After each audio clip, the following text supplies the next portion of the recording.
In Norway, when I work as a doctor in Norway, the nurses call me Sigve. And when I work as a doctor in America, people call me Dr. Tonstad.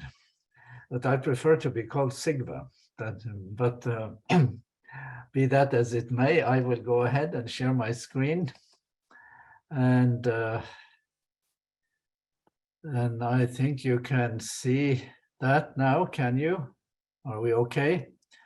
Yes, it's very clear. And is the sound okay too? Sound is just fine. Yeah, very good. So my field in biblical studies is New Testament, but I do, I probably, among New Testament people, I probably pay attention to the Old Testament more than the average New Testament person. I do think that the voices, the Old Testament voices that echo in the New Testament have not gotten their due. Now, today, I plan to talk about the book of Job and nothing really from the New Testament, and I can explain why.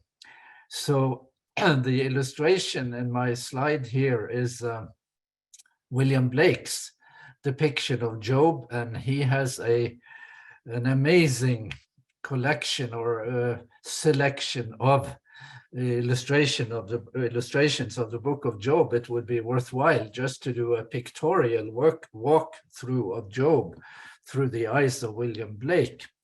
So, but we won't do that.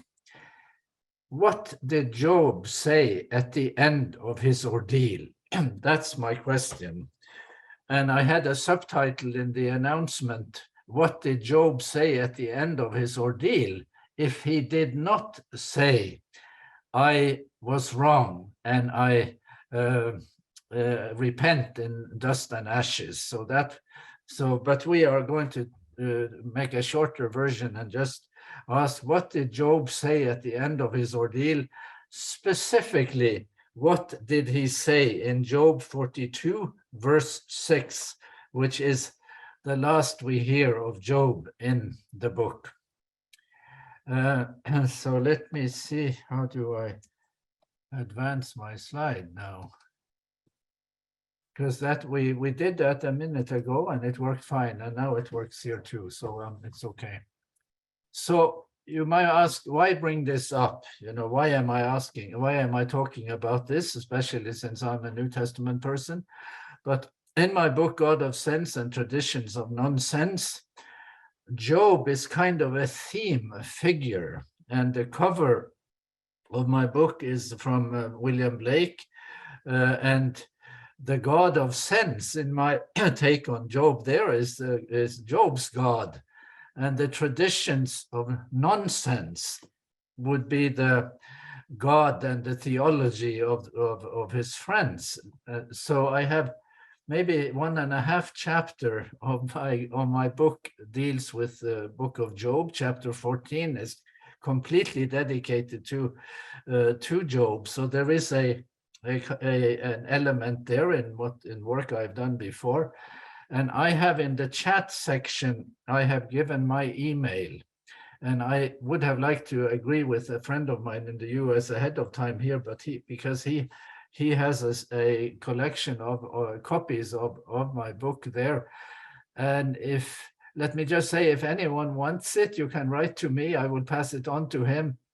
Maybe you'll have to pay $10 for it plus postage, and I won't make a cent. So this is not a commercial. Maybe if very few want it, you can have it for free. And I'm sure that we can defray the cost, or we can make it as a donation to Adventist today. That might be even better. So that's one reason why I'm bringing it up. The other reason is Dostoevsky, and because in his book, The Brothers Karamazov, which I also feature in this book, God of Sense and Traditions of Nonsense, in The Brothers Karamazov, after Ivan Karamazov has expressed his outrage at a God who allows the suffering of children, after that, Dostoevsky wants to answer Ivan. Of course, he has created Ivan Karamazov himself, and he wants to, and he is also creating the answer to Ivan, and that answer is called the Russian monk, a clergy person who, on his deathbed, will be Dostoevsky's answer to Ivan Karamazov's outrage over the perception that God is absent. So in that connection, and in the Dostoevsky's biography related to this, he says on one occasion, read the book of Job. Dennis is here, and the greatest writer in German literature, maybe, I don't know if there is a consensus on that, but maybe Goethe is the greatest writer in German, and someone was praising Goethe to Dostoevsky. And Dostoevsky said, there is nothing in Goethe that you cannot find in the book of Job. Read the book of Job, you will find everything there. So I am working currently on a chapter in another context on Job, trying to take advantage of some recent scholarship and engaging in a conversation with that scholarship. So from things I've done already in God of Sense to something I'm working from now, that's why I'm bringing it up. And I asked Lauren if it would be okay for me to talk about this subject since it's on my mind, and he said that was okay. So just to review the book of Job, a kind of cosmic conflict perspective on it. The cosmic conflict title is mine, so let's just go to the facts. There is a frame story. There is a meeting in the heavenly council, and Satan appears, and there is a dialogue between God and the Satan in the frame story, the first 2 chapters. And then there is a poetic section that is the body of the book. And if you have read Robert Alter, what he says about the poetry of Job, then you will say that Job is a book of world-class literature, and the poetics throughout the book is world-class. And God, when he speaks from the whirlwind, he is the greatest poet ever seen. There is a sublimity to the poetry of God, especially in the poetic section. Job speaks, and then his friends respond to him and explain to him why things had gone so wrong. And then God speaks at the end. I didn't bring a slide for that. And then we are back in the frame story, and all of these are William Blake illustrations, where God sort of makes up with Job. And you can see here that there is God is sort of giving favorable treatment to Job and less favorable treatment to his friends who are with their backs toward God there. And I have a couple more illustrations from Blake on this, because he has a black and white illustration where he also texts the story. And I have heard thee with the hearing of my ear, now my eye seeth thee. That's in Blake's illustration. That's the frame story, the way it ends. And then we have Job then speaking. So my question was, what did he, one more thing about the background here. So the question in the heavenly council that I just want to mention, and then we can see whether we will return to it at some point in our conversation. But the question in the heavenly council is Satan, or the Satan, who says, does Job fear God for nothing? And here we will say that there are 2 options.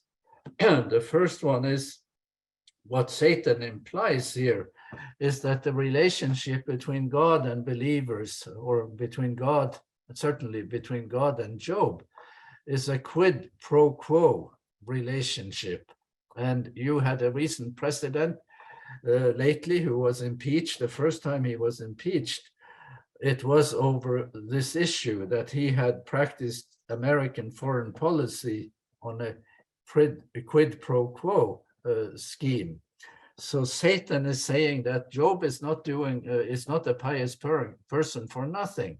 His loyalty, his piety is bought. It is quid pro quo. And then the question is this true? Is it quid pro quo? Or is Satan misrepresenting God and misrepresenting Job? So that's the background. Now I'm jumping to the frame story at the end, after everything has been said and done, after God has spoken from the whirlwind, to the last the 6 verses in beginning of chapter 42, when Job responds to God. And our first voice on this will be Edward Greenstein, who has recently published a new translation on the book of Job. He might be the foremost Job scholar in the world today. He has taught at many universities in the US. He has taught the book of Job for 40 years. He is currently a professor emeritus at the Bar Ilan University in Jerusalem. And he has published extensively on Job, and now has this translation that I highly recommend you get to see what you think about it. So now we will read what he says about these verses that we will discuss. Up spoke Job to Yahweh, and he said, I have known you are able to do all, that you cannot be blocked from any scheme. Who is this hiding counsel without knowledge? That's in quotation marks, because Job is quoting God. He is probably quoting God sarcastically. He is saying back to God what God said earlier in chapter 38. That's why it is in quotation marks. And now Job continuing. Truly, I've spoken without comprehending, wonders beyond me that I do not know. Hear now, and I will speak. I will ask you, and you help me know. Quotation marks again. Job is quoting back to God, mimicking God in a way that is probably not meant to be favorable to God. Reading on. As a hearing by the ear, I have heard you, and now my eye has seen you. And I should pause there. And now for the punchline. That is why I am fed up. I take pity on dust and ashes. That's Edward Greenstein, Job, a new translation in 2019. I would be happy to discover that many of you have heard this and know about this translation by a leading world-class scholar on Job, who also says very interesting things about how to translate biblical texts and how to translate the poetic book that Job is. Okay, my second voice will be David Klein's, who I know somewhat because we have met a couple of times. David Klein's is a professor emeritus at the University of Sheffield. He is the author of the 3-volume commentary on Job in the Word Biblical Commentary series, and he is the chief editor of the Dictionary of Biblical Hebrew, 8 volumes. He is one of the world's foremost lexicographers of Hebrew or Semitic languages. And I'm proud to say that he is also the publisher of my commentary on Romans. in the Earth Bible Commentary series. And that's how I know him, and I know his daughter-in-law even more because we communicate from time to time. So here is David Klein's. Then Job answered Yahweh, I know that you can do anything and that no purpose of yours can be thwarted. Who is this who obscures the design without knowledge, you ask? To be sure, I made my depositions without understanding concerning things too wonderful for me, which I did not know. And you can see he makes it a little easier to help us see that Job is quoting God, because you ask, who is this who obscures the design without knowledge? You ask. That is helping us understand that he's quoting God's words back to God. Listen, and I will speak, you said. I will question you, and you shall answer me. And then, I have heard you with my ears, and my eyes have now seen you. And then the punchline. So I submit, and I accept consolation for my dust and ashes. That's David Klein's in his last volume of his 3-volume commentary. The next one is a somewhat lesser scholar from Holland, Peter van der Lucht, who's also published on this, and I'm not sure that he will completely measure up to the others, but I am including it so you can see what he does. What did Job say at the end of his ordeal? First, Job speaks. I know that you can do anything and that no purpose of yours can be thwarted. Who is this who hides the design by words without knowledge? See the quotation marks again. All 3 scholars agree on that. And therefore I uttered, and I did not understand things too wonderful for me, and I did not know. That's Job. And then in Peter van der Lucht's view, there is speaker switching. The last 3 verses he will assign to God, and God will speak back to Job. So Job 42:6 then is not Job speaking, it is God speaking. Yes, I hear and I will speak. I will question you and make me known. By the hearing of the ear I have heard of you, and now my eyes has seen you. Therefore I reject and have compassion with dust and ashes. I will review all of these, summarizing and focusing it before we start conversation. Okay, the 4th one, the last one.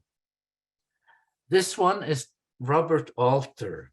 Robert Alter is an amazing world-class scholar who has written extensively on Old Testament prose, Old Testament poetry, and who is also a master of modern literature. So he is a literary genius all around. And he has won high praise for a new complete translation of the entire Old Testament, that some people say it rivals the King James Version for just a sort of exquisite language. So here is Robert Alter then, and here you can see again, I have bought a set of these for myself, and I bought a set to give to one of my friends. I think he was a little less enthusiastic than I am. So anyway, here is Robert Alter. And Job answered the Lord, and he said, I know you can do anything, and no devising is beyond you. Who is this obscuring counsel without knowledge? There are the quotation marks again. Job quoting God's words back to God. Therefore I told you, but did not understand. Wonders beyond me that I did not know. Hear, pray, and I will speak. Let me ask you that you may inform me. By the ears rumor I heard of you, and now my eye has seen you. Therefore do I recant, and I repent in dust and ashes. And that translation is quite similar to many of the traditional, usual translations. So it is still in play that Job may have said that. So let's summarize. Here first is at Greenstein. He says at the end that Job answers back to God. God has spoken, the friends have spoken, everyone has spoken. Job has heard and God has seen. Job has heard and Job has seen, and he is not impressed. He is actually quite disgusted. And he answers back to God, I am fed up. And guess what, God? I feel more sorry for the human condition than you do, because I feel sorry. I take pity on dust and ashes. That's Greenstein. And then there is David Kleins, who is somewhat less forceful, but they are more similar than you might think. Job has said more and more boldly throughout the book that he wants to sue God and take God to court and get a judgment. And he actually thinks that if he presents a lawsuit to God, he will win it. But at the end, he sort of gives up on that. And that's what he is saying here in verse 6. I submit and I accept consolation for my dust and ashes. That's David Kleins. So this one then with Peter van der Lucht, this is God speaking now. God saying, I was too hard on you. I reject my harsh way, and from here on I will be more lenient. I won't be so hard, so harsh. I have compassion with dust and ashes. So God has changed his mind here. And then finally, we have Robert Alter. I do recant and I repent in dust and ashes. And that seems traditional, but it is much less traditional than it sounds, because Robert Alter doesn't think either that Job thinks that God is right, that God has given a good answer exactly. He thinks that God hasn't really answered, but he admits that he didn't understand everything himself. So why am I doing this? Let's look now to some. So this is Job speaking then, and you have these 4 options for what Job said at the end of his ordeal. And I have not given you the second best. I have given you the best of contemporary scholarship on a very difficult but extremely important and timely book in the Bible. So here are my comments before we start our discussion.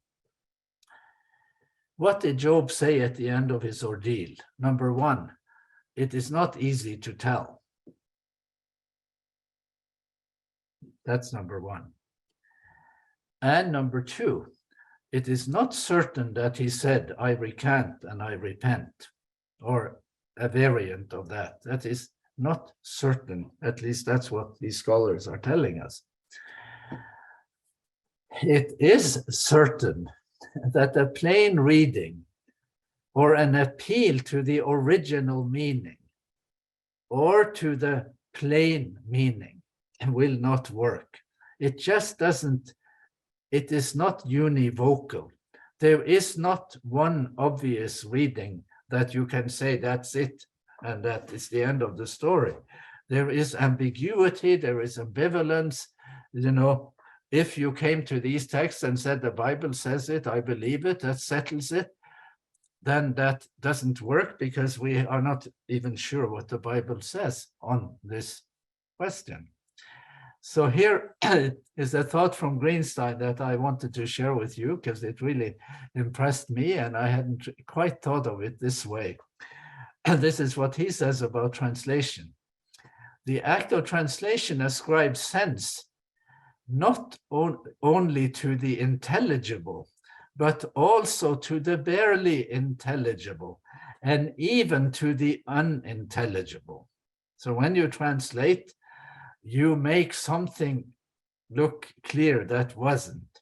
It is nearly always easier to follow the translation of a poem than the original. The original unfolds within it untold levels of meaning and suggests a plethora of associations. The original purveys mystery in a way a translation rarely can. And take this one. A translation necessarily transforms the opaque to the transparent. Accordingly, to read a translation of a book like Job is inestimably simpler than reading the Hebrew original. How about that? You're saying, I wish I could read this in the original. Well, you're asking for trouble because the original is more complicated than your translation. So then this question, does it matter? You can give your answer to that. I will say, of course it matters, and we cannot sleep till we have figured this one out. What is the best answer? At least that we should be able to do. So here is one more. This is David Klein's. Since I know him, after Greenstein's translation came out, and I was sitting and working on these things in my chapter, I'm still working on it. I wrote to David Klein's and asked him what he thinks about it, and this is what he answered. I always appreciate Ed Greenstein's work and would agree with most of what he says about these verses. But I wouldn't agree with fed up, and I don't really know what I take pity on dust and ashes means, so didn't quite agree there, but they are closer than it might look. Anyway, then, he says, it's not mostly a matter of translation, just seeing the words, but of what one thinks Job intends by his words. Context, storyline, the big picture, that will also be a major determinant for what you think Job is saying at the end. So I will then ask, I think this is my last slide. So you might wonder that what is the most important determinant? I will call it the tipping point or the missing link in the storyline. What could sway us one way or another? And I have just focused on these closing verses. There is more to it, of course. It would be good to do the other things too, but I hope I have said enough that we can have a meaningful conversation. So I'm stopping to share here, and someone else will take over. I think it's Gina. Muting here. Thank you so much, Sigve, and I apologize for mispronouncing your name originally. It's time that people raise their hands for commentary, and I'm going to go ahead and ask Lauren to share his thoughts with us. Yeah, Dr. Tonstad, what you're this is complex stuff for us. But tell me if I'm correct that what we're really talking about is pretty much a hermeneutical problem, really. And that is, what do you do with translations and how do we make sense out of them when everything that we read and that we call inspired, well, I guess with Adventist exception of Ellen White, but everything in scripture that we call inspired is translated. I remember my brief time studying Hebrew, which I didn't delve into briefly, but I found it often that the translation seemed rather subjective. Like they didn't fit together in the nice, neat way that the Greek language did. And here we're not only translating a law or a story, we're translating poetry. So I guess my question is, how does this end up being useful to us if we have to, in our translation, we have to do interpretation? How often in studying the Old Testament do we end up with that problem where the interpretation is that the translation dictates that we make it into something that seems sensible to us? I guess there are spots like that in the in the New Testament too. I'm thinking of the passage where in Mark where it says, "Thus he declared all foods clean," and it's very difficult you have to add a few words in order to get any interpretation out of it. But this is so interesting that in order to understand it in our language, we have to apply an interpretation. Did I understand that correctly? Yeah, I think you do. And I just think, there is no easy way out. Certainly you can't decree your way out of these issues. You cannot just say, well, this is how I read it. There are differences of opinion, and these people, that it is an issue of interpretation, everything that's true. And the book of Job is a very complex book. He is very learned, the writer of the book of Job. He knows other Semitic languages. He alludes to these languages in the text. He knows a lot of biology and zoology and meteorology. So he is very knowledgeable that way too. And our view of, but again, a man is suffering here. There is a kind of the God part of the orchestration here, with God as a participant in a man's suffering. So if we lose the book of Job and the voice of the book of Job, we lose the most important book in the Old Testament on theodicy. And if we lose the book of Revelation in the New Testament, we lose the most important book on theodicy in the New Testament. So I would want us to hang in there and not surrender easily, even if we confront some difficult passages and difficult issues here, which we definitely do confront. So. If just let me add, a number of years ago, and I probably should look this up, there was a wonderful, it's been at least 20 years now, but there was a wonderful article in the Atlantic Monthly about translating James Joyce's Ulysses into Chinese. Mm-hmm. And I thought of that immediately. It was fascinating how hard they have to work in order to make sense of what is rather a stream of consciousness poem. And it's a whole novel. It's a huge novel. And when you read that part about the translation necessarily has to do some interpretation, I thought of the difficulty that they described in that article of trying to translate Ulysses into Chinese, because some of the figures just didn't make any sense because they were poetic. They weren't a straightforward description. A man walks down the street. That's a straightforward description. Ulysses is entirely different than that. So something that might be worth looking up sometime. Thank you, Lauren. Thank you. I'm going to go to Bjorn and ask him to unmute. Awesome. I think I've unmuted. Perfect. Tack så hemskt mycket, Sigve. Det var jätteintressant. I just have to say that part in Swedish because I don't often get Scandinavian. We don't often have Scandinavian presenters on here. I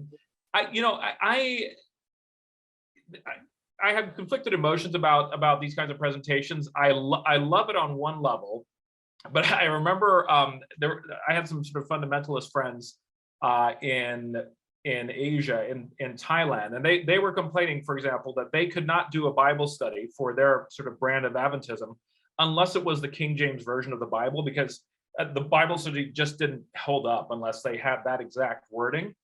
And so when we hear presentations like this, I think back to my days when I was in my 20s at Andrews, and you almost, as a young person, you almost had this sense of despair when you realized how much variation there was, how many different options there were to interpreting the Bible.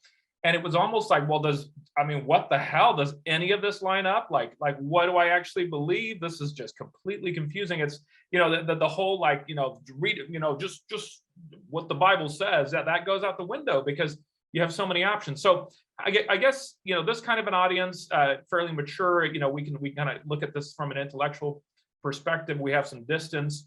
But what do you say to a deeply emotional 19-year-old that sees this for the first time and is at the edge of despair? Because it throws certainty out the window. Well, it might throw a certain type of certainty out of the window, but I don't think it needs to throw certainty out of the window, period. And I would say there is no that you can sort of wish your way out of it. If you want to use the Bible and make the Bible speak to a certain issue and answer some questions, then if there is complexity in the Bible and some ambiguities, then you need to face those and deal with them honestly. And I think the answer, the path to a more clear or maybe a different emphasis than you find even Greenstein and Klein's, I think there is a way to do that. I think it's actually quite simple, but that's not my errand. I thought that in this group, if I can't do this kind of topic in this group, I can't do it anywhere. Trust me, it wasn't an attack. It's just this is it.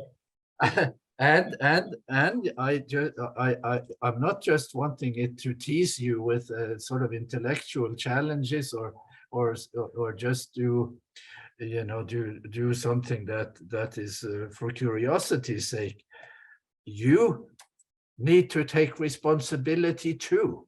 You as a reader, we as a reading community, we need to take responsibility and participate, whatever, in one way or another, in construction of meaning and in adjudication of meanings, even if it costs us an effort, and costs us more of an effort than we are maybe in the habit of giving it. So I just wanted to show these texts to make that sort of a sort of entering wedge to a project of communal and participatory reading of scripture and adjudication of meaning at the end, and weighing the merits of these alternatives. Thank you. And to be really clear, I know I celebrate that we're having this discussion, and I love the maturity that it encourages in readers. And I'm sort of excited to find ways to introduce it to my daughter. She's 7. So when do you start having these conversations about there are different ways of looking at this and yada yada. Like you want to balance it. So anyway, I'm wrestling through that, and this helped. Thank you. Thank you, Bjorn. I'm going to go to Gerald Loftus. Gerald, I think you're unmuted. Go ahead. Yeah, I think so. Thanks. Sigve, now you've placed confusion in things potentially.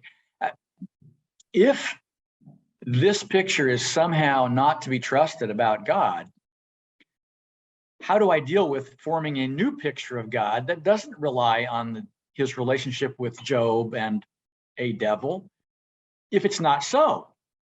Because in fact, this dialogue, this allegory, this experience is core to my understanding of who God is. So if I can't rely on this, what can I rely on to form my idea of who God truly is?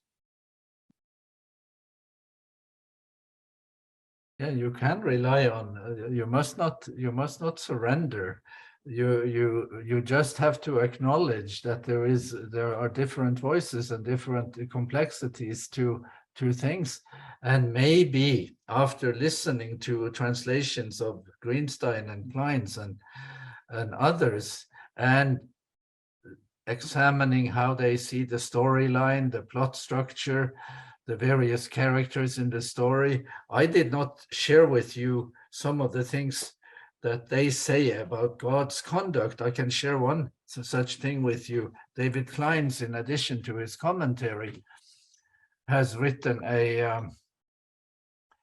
an article called Job's Fifth Friend. Now, there are four friends. There is, Job's three friends that we have named, and then there is Elihu. That's the fourth friend. And who is Job's fifth friend? Where do you find him? Job's fifth friend is David Klein's, who thinks that the plot structure of Job is quite immoral, that it is so blatantly wrong to subject Job to the kind of treatment he is subjected to, and that it is quite impossible to get God to look good in the way he perceives the plot, so Job needs a fifth friend, and that is to defend the book of Job against the plot structure of the book. To me, to listen to these ways of reading actually helps, because once you have tested them and weighed them, and you have thought about your own view and weighed the merits of their views and yours, I think what you might come up with in the end would be something better than what you had at the beginning.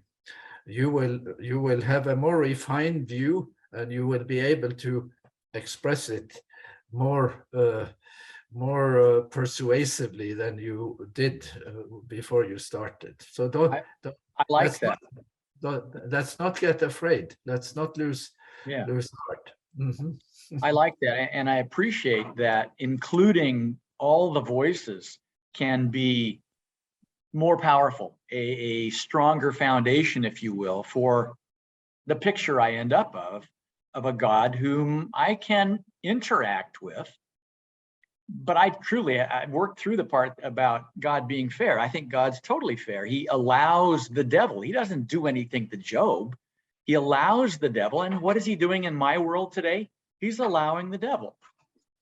And I'm waiting for God to make everything right in the end, the end of this fairy tale is that, yes, it does come out. So I'm waiting for that. Thank you. Thank you. Thank you, Gerald. I appreciate your comments. I'm going to ask Sue Lewis to unmute. Thank you. Sue, go ahead. We can hear you, I think. Sigve, I was wondering what David Klein said about the word submit. Because I'm thinking, all the way through, Job says, okay, I have a case against you and I would win. And then God comes in what we hope is a gentle voice. We would think it would be under the circumstances, God being gentle, and points to Leviathan as a factor in the equation. So he's getting these things to think about. And then Job says, okay, I submit, and I was just curious as to what David Klein meant by that word submit, submit my confusion over this whole thing, my feelings over this whole thing. Did he ever mention to you what he meant by that? He mentions it. He has mentioned that to me, and he mentions it very clearly in his commentary, and also in his article about Job's fifth friend. So he thinks that when God answers from the whirlwind, God answers is a non-answer. It's like someone being interviewed on television who has something they want to say, but they do not answer the question of the interview, or they say their own thing. So God answers, and God doesn't engage in the ethics and the morality of what has happened to Job. he tells him all kinds of things about things Job truly doesn't know. And then when Job at the end says, I submit, he just concedes that his case has gone nowhere, that God wasn't taking him seriously. He wasn't answering. And so Job will say, so there is a past and a future to Job's response in David Klein's translation. Let bygones be bygones. My case failed. Now I'm going to look to the future. I'll think ahead, I'll try to make the best of the situation. God has not won him over. He has just recognized that he has sort of lost on the lawsuit thing. So in the Ed Greenstein's translation is worse. It's more harsh. He also, like David Klein's, thinks that God has given a non-answer to Job. But in Greenstein's translation, God's answer is so offended. Job remains offended. Let me put it in the context of Ivan Karamazov. What did I say at the beginning? I said that Dostoevsky uses the story in the book of Job to answer Ivan Karamazov. And Dostoevsky makes Job into a figure who is kind of reconciled, who is a kind of contrast to Ivan Karamazov. But Ed Greenstein's Job is not an answer to Ivan Karamazov. He is Ivan Karamazov. You hear me what I'm trying to say? So he is a figure as unreconciled as Ivan Karamazov is. And so you will have another kind, so the way Dostoevsky tells Job's story in The Brothers Karamazov is quite different from the Job you meet in the text as Ed Greenstein and David Klein's read it. But I believe that the complexity and the competition between these voices actually is a tool toward both coming to better, to face the complexity honestly, and to do a reset in the way we construct the story in the book of Job. That's where my disagreement comes in, that I will not say much about on this occasion, because I would like you guys to fry in the frying pan, just like I am. Well, I have to say, I don't subscribe to God not giving a good answer, but I do like it that Job didn't say, I repent in dust and ashes, because I don't think he had anything to repent about. But I'll leave it at that. Thank you for sharing that, because that does help Thank you, me. Sue. I appreciated hearing your take on it. I'm going to go to Ed's iPad, which I think is our friend Ed Rechschneider, and ask him to go ahead and unmute. Ed, what do you have to say today? Well, it was an interesting experience when I bought the latest version of the Tanakh from the Jewish Publication Society and started using that instead of whenever I wanted to refer to what we call the Old Testament. And one of the features of this version of the Tanakh is that at the bottom of every page, there are some symbols and some captions. And on almost every page, you will see instances of this one caption that brackets a section of text. And then the explanation is the meaning of this is unclear.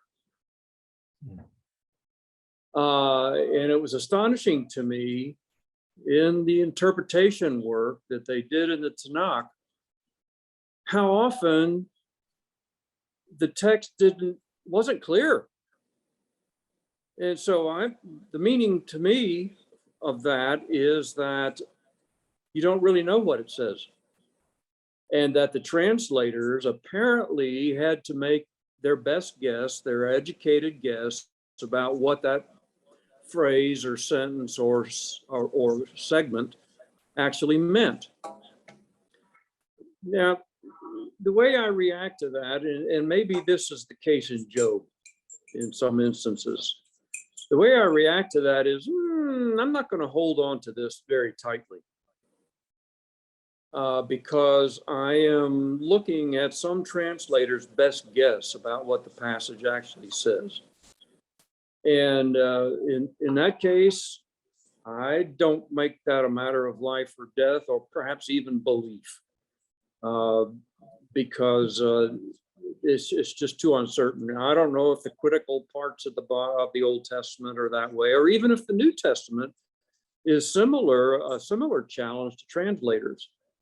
And so maybe the best we can do, if I'm anywhere near in the right place, which I may not be, maybe the best we can do is hunt for the big message that might be present if we stand back from individual passages and individual words and just look at what this story is telling us.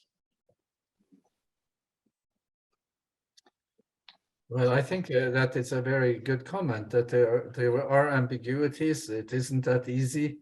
And Greenstein's claim that when we read the translation, we find clarity where there was none. But just like David Klein says, and Greenstein says something quite similar, what is the storyline? What is the plot? Why is it that you come out and you find and that you find Job at the end saying, I'm fed up? There are other ways of translating it, maybe other ways you would prefer if you thought that the story was a different type of story. So I think going back to the frame story, the first part of the frame story, the first 2 chapters, and look at what these guys say in those about those chapters is quite critical. That maybe we can talk about some other time. Well, that's interesting. I think that the fact that Job had worked as a judge and was used to listening to facts, and that was his go-to place when he was going to try to prove God wrong. I think that oftentimes we look at it through our own perspective, from our own life experiences, and try to create a God that's, or a life story that's compatible with what we know. And I think what God's trying to say is that you don't know, and you know what you know, but you don't know what I know. It's interesting. Ron Liebert, I'm going to ask you to unmute. Go ahead and give us what your thoughts are. Where are you today, Ron? Professor Tonstad, thank you very much for your presentation. I think, in my view, your presentation is clear, and I commend you for presenting it the way you did. I have a reaction which you might want to respond to. And my reaction goes this way. I had a background in teaching before I became an Adventist. I had been to Teachers College, and when I became an Adventist, there's a president of a conference encouraged me to go and study for ministry because of a problem we had in the church with a local minister. So I told him I never thought of that. And a year after that discussion, I confirmed with the president that I was going to study for the ministry. But really, I had in mind to do education when I went to that school. So I concluded my Adventist training in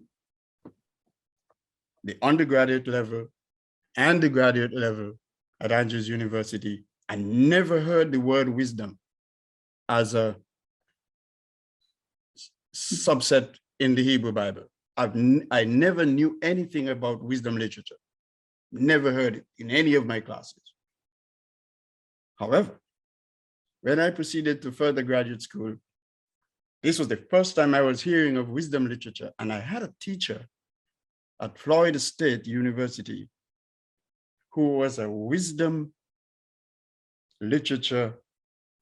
I mean, he was immersed in that. And that's when I was hearing wisdom literature the first time as a category of Hebrew Bible studies. What I learned then was that there are only few books in the Hebrew Bible that were considered wisdom literature, and you know what they are.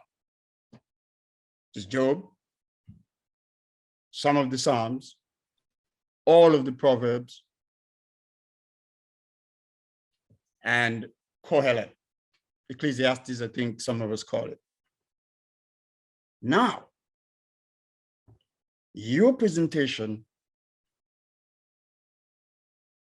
underlies a serious problem with the wisdom literature, because wisdom literature is based on this notion that if you do good, good will follow you. If you do evil, you'll get the recompense of your doing. And that's how the Hebrews learn to live their life. Do good, good will follow you. If you do evil, you'll get the recompense. The book of Kohelet challenges that, and Job challenges that. And that is Job's problem. Furthermore, we don't know who wrote that book. And I think that the book of Job is a good place to start to think about God. For we do not understand why a man who is living according to the doctrine of divine retribution and reward should suffer the way Job did. And that's a problem you are enunciating. I think the author of that text uses Elihu for that purpose. Whereas all the scholars, I think, are discarding the Elihu part. I think Elihu is used for that purpose, because Elihu in the book of Job is saying, you don't understand, neither do your friends understand God, and none of us understand God. That's why God speaks last, or Yahweh, however we choose to do that. We think that's why he speaks last, because Job didn't understand, the friends didn't understand. Elihu makes the case for the Supreme to speak. What do you think? That's my question. So just a couple of comments. Thank you very much for what you're saying and the point you make about Job and wisdom literature. All of that I agree with 100%. And I think you have also stated very succinctly that the book of Job deconstructs the paradigm of retribution, reward and retribution. And I have said in the context of New Testament and the book of Revelation to Adventist fellow scholars, I say that the book of Job discounts or takes apart that paradigm of retribution and reward that you have, that is in traditional in theology. And I've asked them whether the book of Revelation reinstates it, as they think it does. And I don't think so. So you and I are going to interact off screen and by email about Elihu. So we have to leave that Elihu part for our private conversation. Okay. Okay. Ron, I always appreciate your point of view. You always bring new light to the matter, and thank you for that. I'm going to go to Dr. Johnston and ask him to unmute. Go ahead. Yes. Thank you, Sigve. We can hear you. Yeah. Can you hear me? Yes. It's profound as usual. Translation is an interpretation, and the reading public expects the translation to be clear. when the original author may not have wanted to be clear. I guess Klein said something like that. What if this is a Rorschach ink blot? Job says this after he has watched a series of David Attenborough nature films. And nature is wonderful. Nature is amazing. It is also often read in tooth and claw. And how do you feel after you have watched a series of David Attenborough nature films? You're going to feel maybe some ambiguity about nature, which is wonderful, but also terrifying. So maybe we do Job a disservice when we try to erase the ambiguity, which is made obvious by the fact that translators can't agree on how to deal with it. Well, I think I follow you, but everything we say here will be subject to comments and conversations. So let me do two of the main variables in approaches to Job among scholars. In the frame story, when the Satan appears and God says, "Have you noticed my servant Job?" And Satan scoffs back and says, "Wow, that's not anything, because he is, you have buttered him up, and favored him." So what is the take of the frame story? How does David Kleins read that? How does Ed Greenstein read that? How do you read it? That's one thing. And then the most important speech in the book of Job, with all due respect to Elihu, will have to be God's speech from the whirlwind and all the stuff. And maybe it's a David Attenborough movie. Maybe it is something more subtle than that, because there is, it's poetry. It's a poetic text. It ends with Leviathan. What's that in poetry? What sort of representation is that? So you can ask if God is answering Job. Most scholars think he isn't. Most scholars, even Robert Alter, he thinks that Job is raising an ethical question, and God is answering with an aesthetic answer.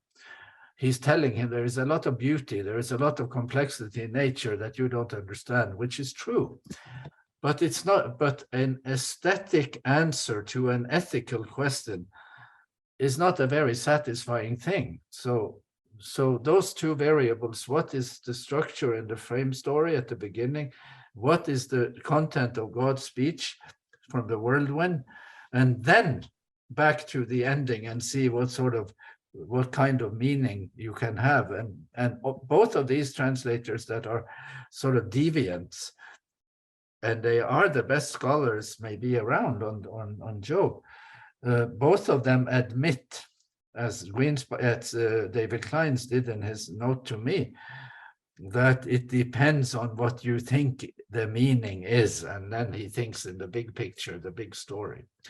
I am not nihilistic in the least about the possibility of reaching a rather striking message here, but it's not going to happen on the cheap. It will take quite an effort to do that, but it is an effort that is worth it. That I think I am determined to do my part for that, and I hope my church community will pitch in. I would love for you to read my 2 chapters in God of Sense, where I deal with these things, and you can see what I have started there, and then you could weigh in some ways with me at some point. I'm inviting. May I make one inviting you more to do that. observation? if I may, one more thing. Job's interlocutors in the poetic part are all taking God's part and defending God. And Job is protesting. Job of the poetic part is not a patient Job. He's defiant. Oh, definitely. Yeah. The interlocutors are defending God. And then at the end, when you come to, for example, chapter 42, verse 9 and so on, God rebukes those who were defending him and praises the defiant Job. Do you have any comments on that? Well, I agree with everything you said. Exactly. So they are defending God, and they are saying that the suffering of Job because where there is suffering, there must be sin. So you must have sinned. You know, they start on that message quite softly, but they get more and more rude as you go on. And Job disagrees. In the end, he says, haven't you traveled? Haven't you talked to people who travel? It is the wicked who prosper, you know. So he kind of defeats them there. And at the end, of course, God takes Job's side. That is quite surprising. And many people have been surprised at that. In Ed Greenstein's view, God commends Job in the end, in his translation too, even though his Job says, I'm fed up, I'm not persuaded, I'm not won over, I just can't stand you. But, you know, my case didn't go anywhere. God still commends him for not being falsely pious. He commends him for being honest, even though theologically Job has a view of God that is quite bad. God is not good. A good God in Ed Greenstein's Job is not. Ed Greenstein's God is not an attractive God, but God, he says, it's not. So Greenstein says it's not theodicy, it's honesty that is at issue here. But everything you have said, I totally agree with you, and this is the type of fruitful conversation one can have about it. Thank you, Dr. Johnston. I appreciate your comments. I'm going to go to Jack Hain and ask him to unmute. Jack, if you can go ahead. This is such a beautiful and rich conversation. I am privileged to listen to it and to be part of it. I'm going to just offer a mechanism for those of us who might be overwhelmed by these kind of discussions. Let me just remind you that truth may be beautiful, but it may not be simple. And many beautiful things aren't in fact simple. They are complex and they are multi-layered. There is a mechanism for not being overwhelmed by that fact. And that mechanism is not to focus on what you don't know or can't understand or can't comprehend at the moment, but to step back and see what you can understand. And that may be enough for now. And then keep open and in abeyance your opinions that may be difficult to come to until Sigve explains it to us, and then we can say, oh yeah, I get it now. But here's the mechanism. Focus on what you do know. Number one is we know there are humans, and number two is we know they suffer, and we know, number three, some are rich and have healthy children, and some lose everything in terrible ways and have terrible diseases. We all know that. Number two is we know that we have the privilege of discussing this and of trying to understand it. And if the Bible is useful or true or is opening truths to us, then we can accept from a book like Job that this is a conversation that's legitimate and that we are not off base to question, to say why and how come. Those are not damning questions. Those are not heresies. those in fact are things that open earth to heaven, and we should participate in those discussions. Number three is that the conclusion may not be easy to get the facts, what's the fact here, but rather what's important is the relationship, because God may value our relationships more than our facts. As we know in Jesus' presentation of the judgment, there are no facts involved in being a sheep or a goat. There is only behaviors and relationships. And so at the end of the day, Job is praying for his cruel friends, his harsh, judgmental friends. He is praying for them. Maybe that's the important thing. It's the relationship between us. And so perhaps there are three opposing facts by three great theologians, and Sigve is going to be the fourth or fifth to bring the answer to us. But if the opinion holders of opposing facts are kind and respectful to each other, if they keep talking, if they keep thinking, if they keep open to considering that, then maybe that's enough for now. And after all, there are 52 Sabbaths in every year, and what we don't solve this Sabbath, we can try again next Sabbath. Well, thank you for that. I do resonate with what you're saying.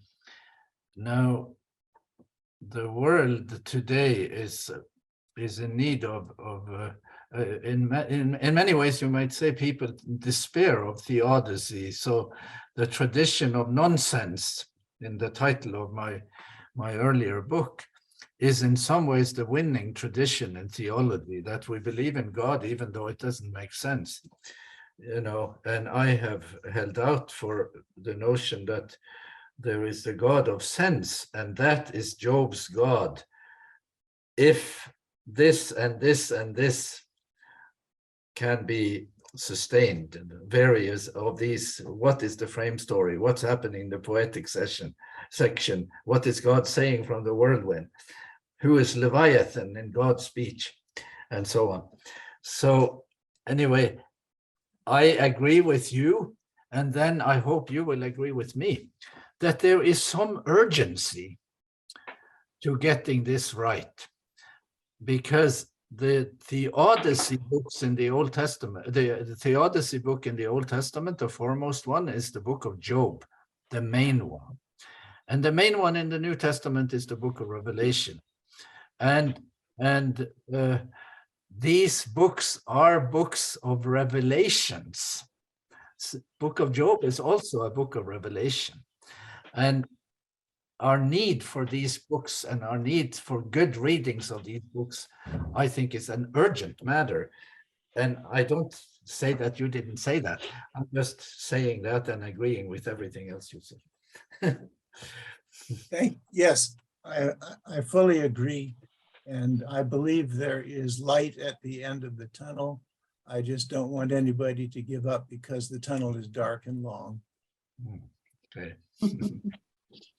Jack, I really appreciate your comments, and I think it's good advertisement for the Adventist Today Sabbath Seminar, because it's an opportunity for people to ask questions that aren't popularly asked other places, and to just get answers from a variety of people around the world that help us broaden our understanding. I'm going to go to George Tishy next, but I'm going to point out that we have only 2 more hands. I see a pretty vigorous chat going on in the chat room, and I'd encourage some of you to raise your hands and share your thoughts with the group. So George, go ahead. Yes, thank you for this presentation. I think that we should you should take the offer from Dr. Hinn of having 52 weeks to solve the problems here, because there are many problems in this book.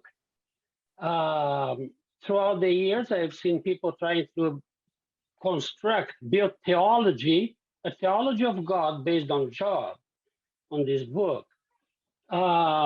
Is an old challenge to me, because I really haven't found yet any reason to take this as a literal story. For me, this cannot be other than an allegory. It's a very creative book indeed, because we have the God of the Old Testament, God the Father in the Old Testament. We have God the Father in the New Testament, quite different. And now we have a third God in the book of Job, completely different from the other two. And the challenges posed by this are immense. First, one point is Satan having this access back to heaven freely like that, talking to God directly, really, after being expelled from heaven and brought sin and everything here to and disgracing us, our race, and he had access to God like that. That doesn't make sense to me. So I don't apologize for my dissonant tone on this, but really this doesn't make any sense. Just the fact that so many people are trying to interpret what is in the book is another nonsense to me. It's written there, it is what it is. Job lost his family. His children were killed. He lost everything he did. He went to misery in life. And that was God giving authorization for Satan. For what purpose? To show the universe who Satan was? He already expelled Satan from heaven a long time ago before that. So the whole thing doesn't make any sense to me. And I'm very disturbed with the attempt to bring from this story a loving, compassionate Savior God that loves us all. But look what he did with Job. I cannot take this. I don't know how to react to this position of trying to vindicate God, a God that did that. The God in the New Testament is my God. That's all my feeling about this. Thank you. Well, thank you for your comment. I think I hear you, but we are making some assumptions here that are not shared by everyone who reads the book of Job. And maybe I should have said more about this in my presentation. But Ed Greenstein and David Kleins and even Robert Alter, they do not think that Satan is God's adversary, that he is Satan the way you have just represented him, that he has been expelled from heaven and all of that. They think that Satan is on God's payroll and he's just doing his job. And he is a minor figure. So they will ascribe agency to what is happening to Job. They will ascribe agency to God, that it happens under divine agency. It's a completely different storyline. And it is necessary for us to engage with these people and those readers about that storyline and see if we have arguments and a way of telling that story that is more persuasive and maybe more like the story you just told. But those are your assumptions about some of those things in the text are not shared by those scholars. That's the problem. George, I want to thank you for bringing us another point of view. I'm going to go to Lauren and ask him to unmute. Lauren? Dr. Tonstad, it strikes me that how much of what we're talking about, how many of the comments today revolve around an expectation that most of us were raised with in the Adventist Church, and that is the notion that everything in the Bible is understandable, and everything in the Bible harmonizes, that there are no sour notes, there are no wrong notes, there is nothing that clashes with anything else. This seems to me to be an essential problem. My friend Art Clem wrote here, Art, I forgive me if I'm remembering what you wrote wrongly, but something along the lines of we, from the very beginning, insist on harmonizing things in the Bible, even if they weren't not meant to be harmonized. David Barrett, who has left the conversation, wrote this note: "It seems to me that this intolerance for ambiguity is a political and cultural preference, in part tied to a lack of awareness of how stories work. The best stories carry some ambiguity because life is full of ambiguity. The idea that the Bible should be unambiguous is a weird contemporary demand which leads us toward a book that cannot answer for the complexity of life." That was, to me, a profound statement. Now, if we have to simplify things, which as a pastor at times I found I had to do, there is from the pulpit probably a limited amount of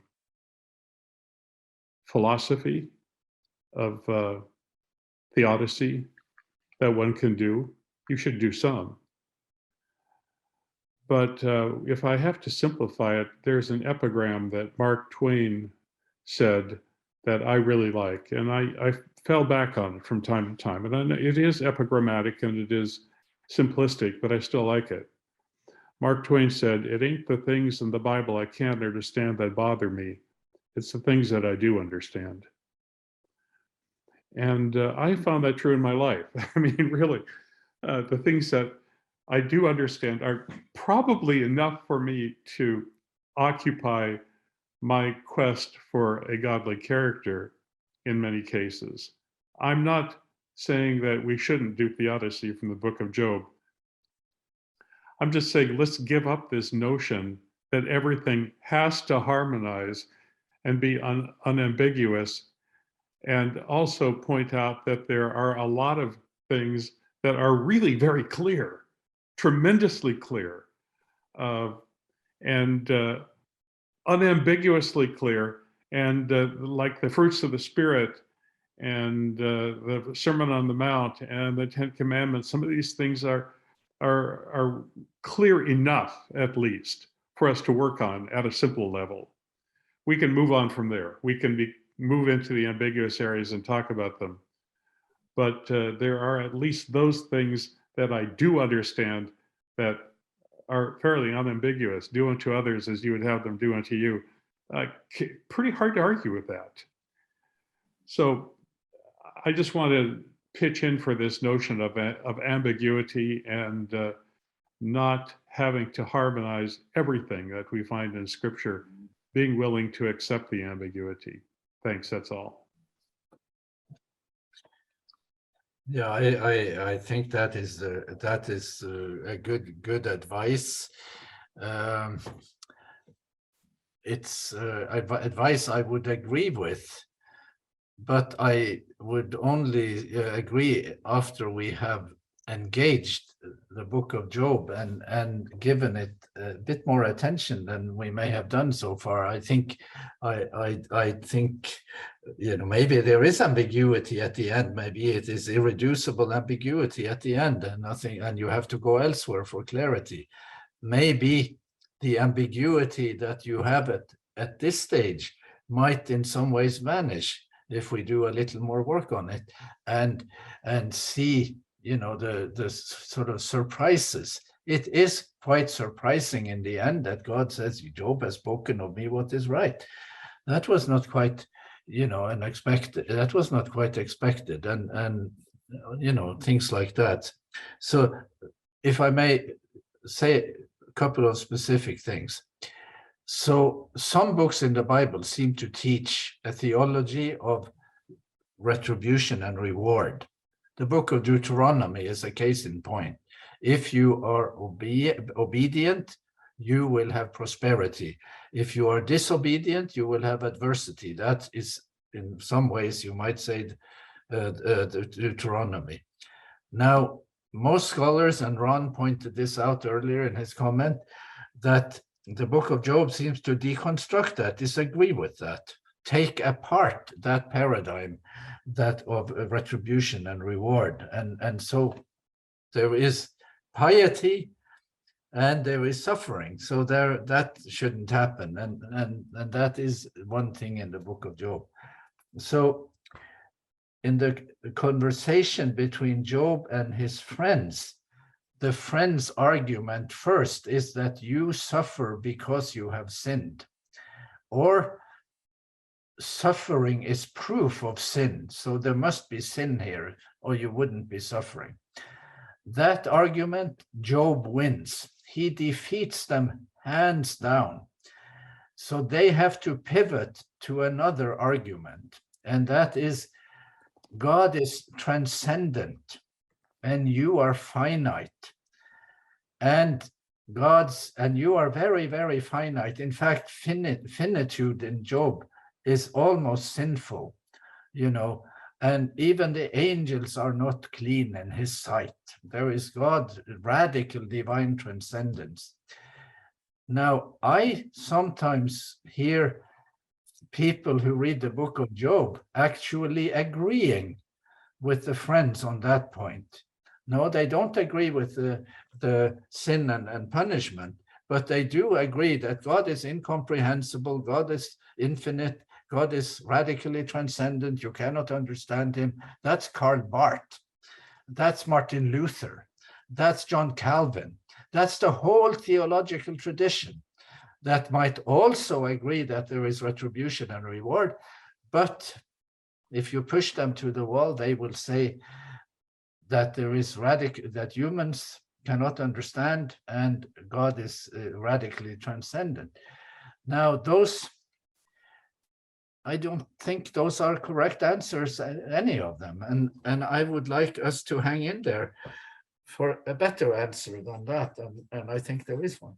And are you suggesting that kind of work happens in conversation, as we're doing right here? Yes, I think it happens in conversation and in reading more. I do think there is a significant reading deficit in our community. We need to engage with these things and buy books from publishers who publish on these issues and get up to speed. Thank you. Thank you so much, Lauren. I'm going to go to Ron Liebert. Ron, do you have another thought you want to share with us today? I just wanted to follow up on what Lauren said, because what Lauren says is true about our reading of the text.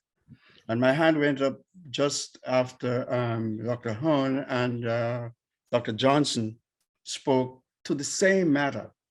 Our discussion today that Professor Tonstad laid out has to do with our problem in the human community from time immemorial and after us. It is the problem of innocent suffering. People will not be able to give any reason why they suffer. It is not because they have done anything bad or good. That's the book of Job. And that's why Ecclesiastes, what we call Kohelet in Hebrew, is written. You may as well eat, drink, and be merry, because you will die sometime. And that's our problem. As human beings, we do not know how to understand. We think we do, but we will never know how to understand the whole problem of humans and God. Thank you. Did you want to respond, Sigve? No, I think you could just go on. Thank you again, Ron, and go on with more questions, more comments. All right, I'm going to Marjuka and ask you first if you could tell me how to pronounce your name. So go ahead and unmute, and I'm interested to hear what you have to share with us today. Yes, thank you. It's pronounced Marjukka, but I know it's a challenge. Yes. Where are you from, I'm from Finland. All right, go ahead.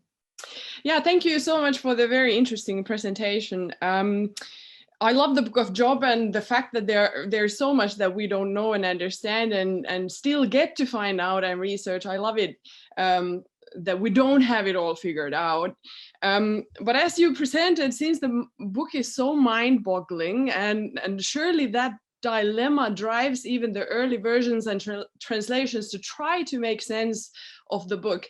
As you were saying, trying to make it intelligible, an attempt to kind of make sense of something that doesn't necessarily make sense, as we so often have with the early rabbinic commentators as well. And I think it's very tempting to try to find the answers for the whole book in these last verses of it. But we're always trying to find something in Job's actions to find an explanation for the outcome of the story. But I'm thinking, since the problem didn't start with Job, this wasn't his problem, you know, we're given a view of a bigger stage. So I'm not sure if we're on the right to look for the answer or the explanation in Job's actions. I think the whole line of events does something with Job, it does something with him. There is a development in his actions, especially towards the end and especially in the very, very last verses. But that's not the key. It's just his reaction. I'm not sure that Job's actions at the end are the key to God's character and the questions that the book raises about that. What do you think? Are we looking for the answers in the right places? Well, that's an excellent comment, and many scholars do actually believe that Job 42:6 is a very, very key passage, and to get it right is that there is a kind of the determination of meaning there, but you have to agree with that until you get to that point, that you know what went into it, what happened before, what happens in the frame story. So I think there is that those texts are quite important, but it's you can't read it separate from the rest. Just one more comment on what you said. Robert Alter, when he analyzes the poetry of Job, and I think what he says is something that any reader, any lay reader can even appreciate, that even as we read it in translation, that there is a repetitiveness to what the friends say. They repeat the same thing in 100 different ways. They stay in place finally when they see that their doctrine of retribution and reward is not going anywhere. Finally, they pivot to say God is radically transcendent. You cannot understand him. And humans are extremely finite. So we do not have the prerequisites for understanding. That's where they end. That's the end game for them. But Job's poetry is not in place. You were saying there is development there, and that's what Robert Alter also notes, that when Job thinks and answers, he is moving. There is elasticity. It's not sclerotic. It's not dogmatic.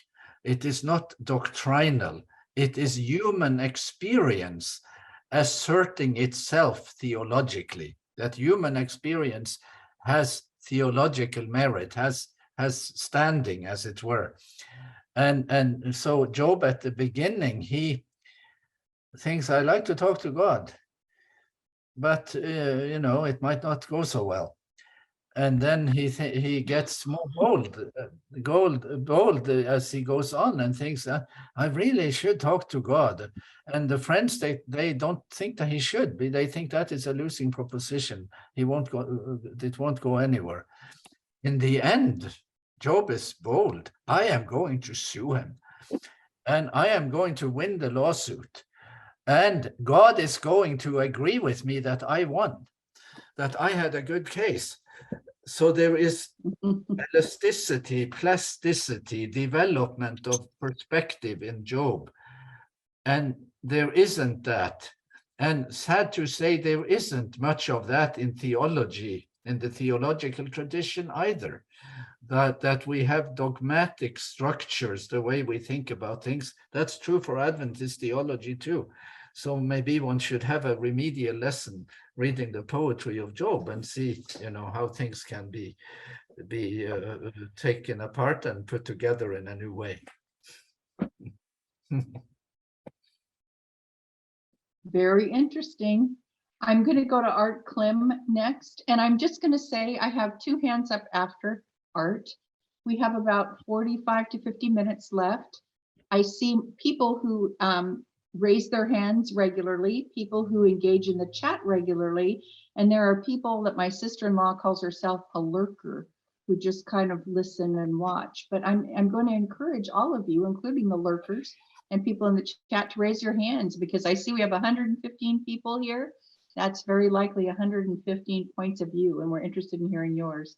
Art, go ahead. Okay, maybe I'll disturb people enough that they'll want to speak up. George suggested earlier that this had the story of Job had the markings of a fable, and I agree with him. What a coincidence! This man had 7 sons and 3 daughters, and when God had allowed the first set to be destroyed, he gave him a new set later of exactly the same amount of children, 7 sons and 3 daughters. How likely is that? Very likely in a fable, not so likely in real life. We are presented a God in Job that helps explain, I suppose, why life can seem so random, why bad things happen. Well, of course, that's what theodicy is. But and I would suggest that in a lawsuit against Job, which against God by Job, Job wins hands down. That's pretty obvious, I think.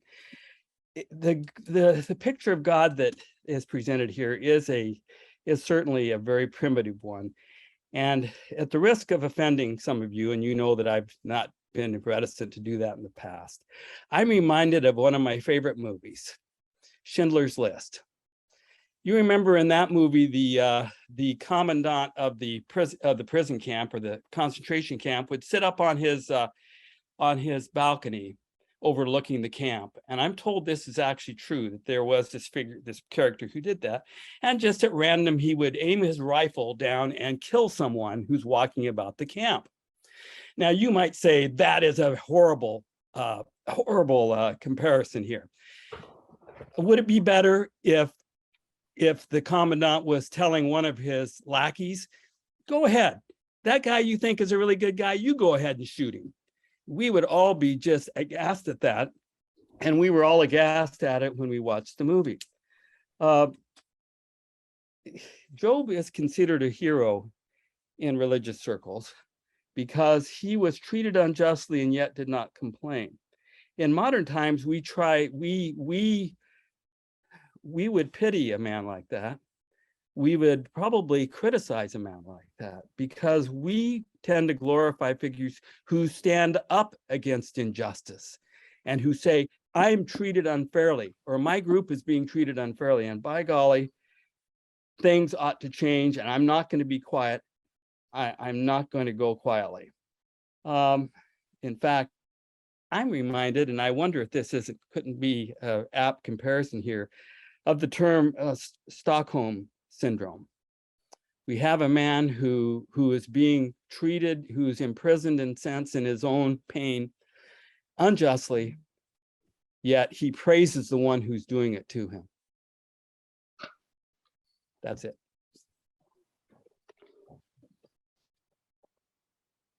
Yeah, all what you're saying is in some ways related to things that are said about Job and the book of Job, and some people say it even more strongly. There is a Norwegian philosopher by the name, he's not famous outside of Norway, but he was a very prominent philosopher here 30, 40 years ago, who wrote a dissertation on the tragic. That is the title of the dissertation, on tragedy, you might say. And he finds the book of Job to be an absolutely obnoxious book. God of Job to be a primitive blusterer, bullying, just a very unattractive figure who is abusive toward Job and doesn't give any answer that is meaningful. So that would be legitimate to say those characterize the book if those assumptions are correct. But it could be that the God who looks primitive to some of us as readers is actually a victim of primitive readings of the book of Job. That the primitive person is the book's reader and not the God depicted in the book.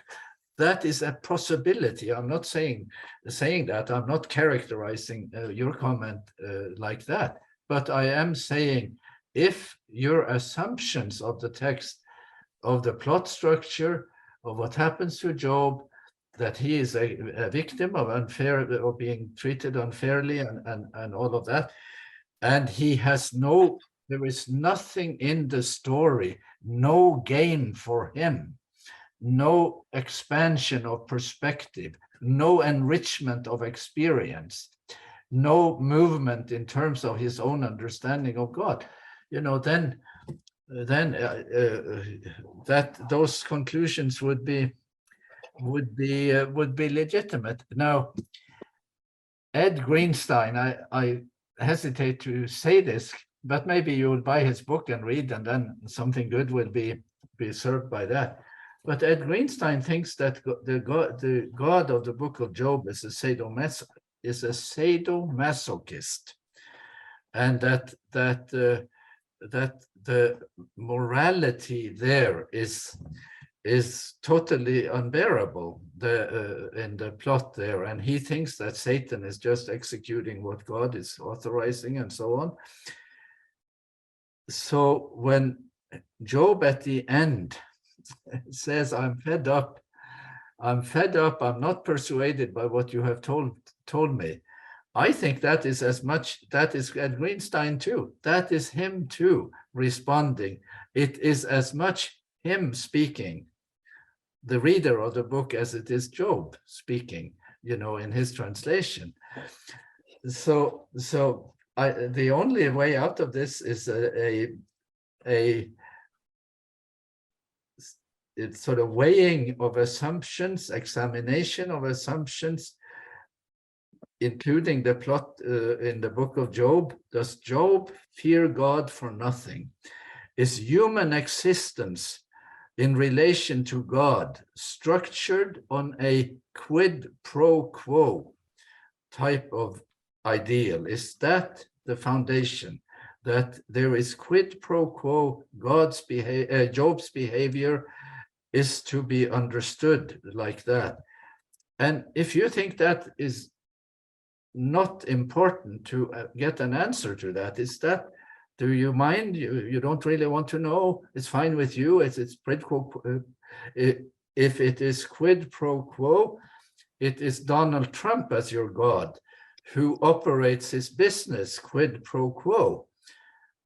And is God also that sort of a sort of Trump-like figure? If I offended someone now, please forgive me.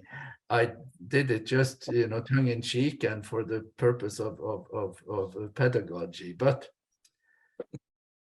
the basic proposition, the proposition to be tested in the book, whether existence is constituted as a quid pro quo proposition, seems to me to be very important to know that. I would like to know it. I think God would like us to know it. I think Job would insist on knowing it. And here we go. I love that. I do think that's an important question, and it's one that keeps coming to mind. And I know that people ask, why do bad things happen to good people? Is there an explanation for it? Carol Grady, you've been waiting patiently, and I'm going to ask you to go ahead and share your thinking with us this morning. Okay, thank you. Thank you for getting started. getting us started on a very interesting discussion. My question, my thought, is not at all scholarly, but it comes from an emotional place. My picture, or the picture that we get of God in the Old Testament, is not very warm and fuzzy. I would like to see God as sympathetic to Job's despair. After all, he had just lost everything except his own life, and he didn't know apparently of the heavenly dispute in the background. God's answer seems to say, you can't understand. My thoughts are higher than your thoughts, but you need to trust me that I have your good in mind. This is a question that I've often wondered. God had never dealt with, I presume, with a sinful race before. Do you think he was learning how to deal with us as he went along? Do you think that perhaps he did not have the understanding of humanity that came with Jesus' incarnation? Yeah, Now that is a very interesting question, I think. Can God learn? Can God learn from his interactions with us? Yeah, sure. Well, thank you for your comment. And I think we are friends on Facebook, and I'm very happy to have you as my friend. So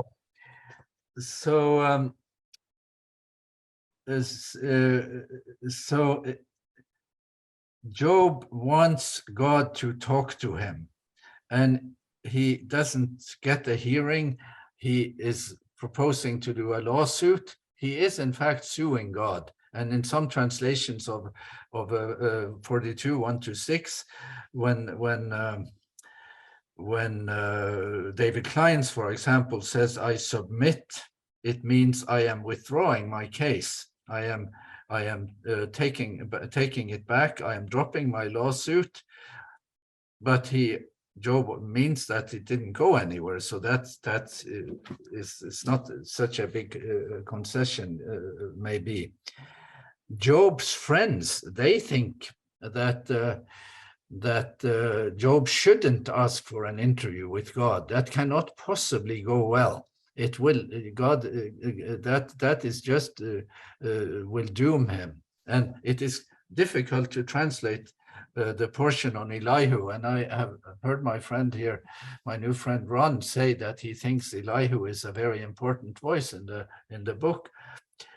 I am not completely sure if we will agree on how to assess Elihu, but Elihu seems to believe that it isn't a good idea of Job to want God to talk to him. In the Good News Bible translation, it says, I wouldn't wish to talk to God. Why should I give him an opportunity to destroy me? That is what Elihu is saying to Job, according to the Good News Bible translation. There is ambiguity in that translation too. I would not want to talk to God. Why should I give him an opportunity to destroy me? That is in some ways just the same view as Job's friends have had on steroids. It's a more sort of sharply formulated view that God does not owe Job an explanation. Don't expect one. And most hearers, and the three main scholars I have featured here, David Kleins, Ed Greenstein, and Robert Alter, and everyone else just about, and his brother, they do not think that God answers Job in a way that is meaningful to Job's question.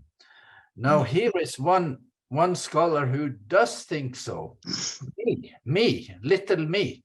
I think that God answers Job and gives an intellectually meaningful answer to Job's questions. He doesn't answer a moral question, a serious theological question, by showering Job with with aesthetics, the beauty of this, the beauty of that, the ignorance, you're so ignorant, you know nothing about this or that. Finally, in Job, in God's speech, he tells him about Leviathan.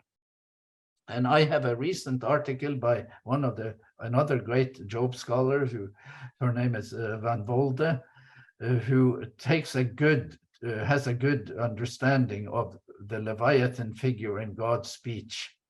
I'm saying too much now. I shouldn't tell you this because this will dissuade you from joining me in the frying pan. But I will say it just because, you know, maybe we'll never see each other again, you know, something like that.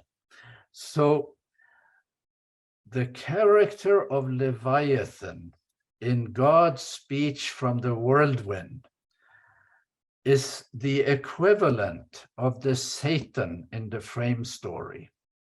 Mm-hmm. And what you know in the frame story, and Job didn't know because he was not privy to the frame story. He gets to know that when God's speech from the whirlwind, when God gets to the figure of Leviathan. And that disclosure has been building in the poetics. Leviathan is a poetic figure, is Satan in poetics. And that is actually what I have, and this is from a Festschrift, a chapter in a Festschrift written in honor of Ed Greenstein. So this view is in play. It's not like I'm making things up here. But what I'm saying now is that God is giving an intellectually, theologically meaningful answer to Job. The friends didn't think he would get one. The friends said radical finitude and radical divine transcendence, and a God who doesn't owe you an explanation. And that God gives him an explanation. Mm-hmm. And that is an overlooked and exceedingly important view, alternative. Let me just call it an alternative, an option that is available to readers of Job that has not gotten its due. And I would like an Adventist community to make sure that gets out there. So please help me. Thank you so much. And thank you, Carol. I'm going to go to Linda now, who's been waiting patiently. Linda, go ahead. Thank you. I too fall into the camp of those folks who feel like the book of Job is a beautiful piece of literature, but not a literal story. It may have originated as kind of a folk story and evolved around what ultimately became more complex issues. Just a couple of thoughts. I would tend to disagree a little bit that the supposed friends were defending God. It seems to me that what they were defending was the system. It was the system to which they ascribed, and Job did as well, by the way. And so I think that it puts that in just a little bit different light for me. But I think there is something subtle, perhaps, for us as modern day Christians that might be useful, that has really come to me in my study of Job. You know, if you read Job, much of it is in chapters 29, 30, and 31, I think. He talks a great deal about, it really in defense of himself, about how he has cared for the poor, and he has taken care of widows, and he has clothed those that needed help and taken proper care of his servants. And one of the friends had made accusations that he had not done those things, but Job is very clear and goes on at great length in several places talking about the good things that he has done. And if you read it carefully, in some of the more modern versions, I get the impression that he was really doing it for the right reasons. That, you know, it wasn't just going through motions for him. That he had good motivations in taking, you know, and serving in the role of the grand patriarch and seeing to people around him. But I think the revelation that occurred for Job, it seems to me, is when he realized that those people for whom he had done good things, he came to realize that he had done those good things for them, all the while believing that they deserved the suffering they were receiving. He thought that based on the system, that if you're suffering, then it's deserved. And so the switch flipped for him when, as a result of his own suffering, then he realized that you cannot correlate goodness and suffering. But it was hard for him, I suspect, because to change his thinking meant to overcome a bias. He had a bias against people who were suffering because of his well-taught and well-received presumption that they deserved the suffering. And I would contend that we all have those similar biases today. We may not want to think about them or discuss them here necessarily, but I would suggest that an examination of those biases, many things which were just taught to us as children, that the other side of that coin is empathy. And I think that is what is going to be the thing that distinguishes the sheep from the goats. It's not even so much what we do for those who are suffering or those who are in need, but it's a recognition, as some have said already, that in most, if not all cases, people oftentimes just really do not deserve the terrible things that befall their lives. So those are my thoughts. Thank you. Well, thank you for that comment. So you have mentioned it, some others mentioned it too, that it is that the book of Job is a tale, and did it really happen, and so on. I don't think it's necessary to say it really happened for the book to have meaning, for the message of the book to be relevant. In some ways it did really happen, because there is such a thing as suffering that you don't understand, and there is, some sort of role for God in everything that happens. So the notion that this is a tale, a story, is fine. It's compatible with a serious reading that also looks for the meaning. And I think your point is also interesting, that Job held in common with his friends this view that there is, that you deserve it if you have sinned. That might actually be true, and that he is corrected himself, that bias is corrected. And I definitely agree with you that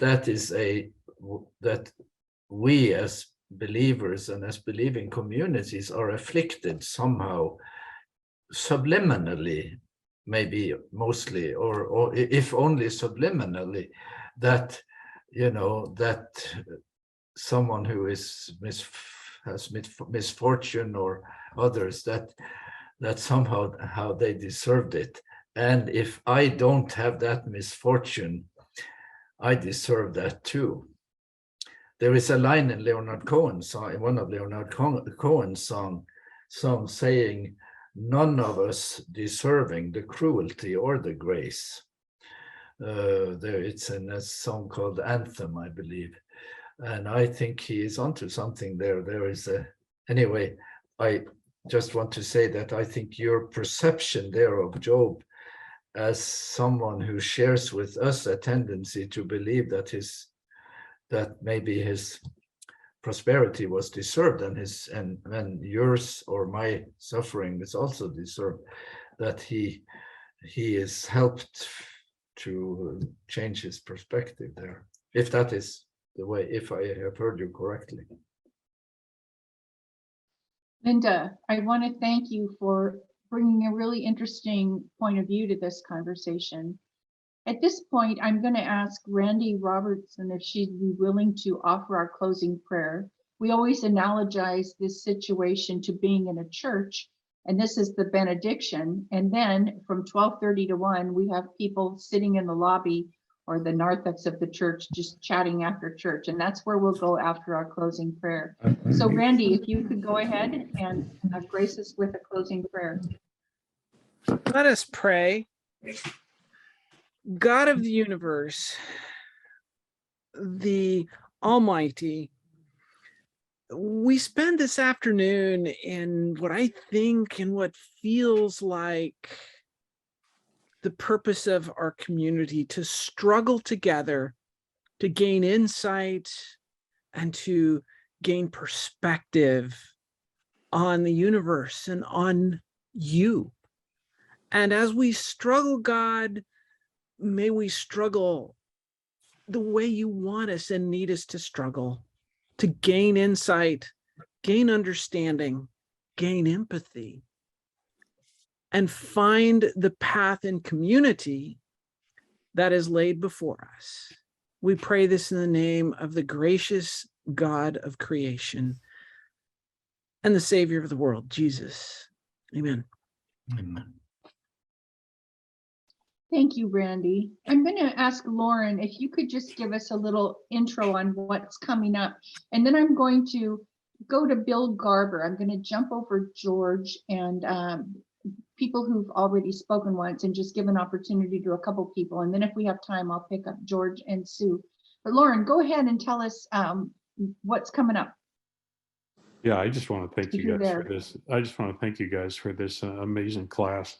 I was just commenting to Gina, who we've been friends for a long time. I said, can you imagine years ago when we were in church together that we would have a class where people were quoting Leonard Cohen and suggesting that maybe the Bible isn't completely accurate and we need to do some discussion and questions about it, where we have leaders, literally leaders in this class who are gay and transsexual people, LGBTQ people.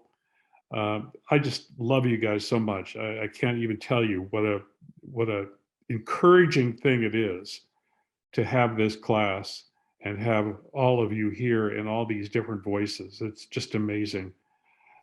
We have believers, we have atheists, we have true believers, we have all kinds of people. And then we have, on top of all that, we have the great privilege of having somebody like Dr. Tonstad here to speak to us. Coming up, we have some other amazing, really good people coming. Some of them you know already because they've spoken to us before. Jim Walters is going to be speaking next week on the topic of why do we really need religion anyway? Which it really fascinates me because I've often tended to blame religion for the problems of spirituality. Lawrence Turner is coming up on October 1st. He's going to go back to probably the Old Testament, if I remember right, Dr. Turner. Reinder Brinsma is coming back. He's a regular speaker for us, a teacher for us. And on the 15th, we have Heidi Campbell, who is the wife of Michael Campbell, who's the young man who's written the books about 1919 and 1922 fundamentalism. Heidi, it turns out, is an amazing scholar in her own right. And to have her come is just a great privilege. We have Brian Ness from Pacific Union College returning in November. And then Bill Knott from the Adventist Review, who you just read this week, has asked not to be continued in his position at the Review. Bill is going to be here in December. So we have a lot of really interesting people coming up. Again, just let me say, this is an amazing group. If you had told me years ago that I would be able to have this freedom discussing God with a group of Seventh-day Adventists, I never would have believed you. And it's an absolute truth. Maybe that's your COVID blessing, Lauren. I think it's God's blessing.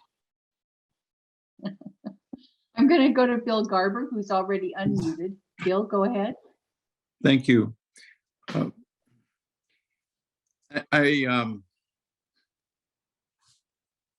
saw the title of your book at the beginning, and I fired up the Amazon and said, I'd like to put this on my Kindle, and Amazon, somewhat embarrassingly to me, said, you've had this book since 2016.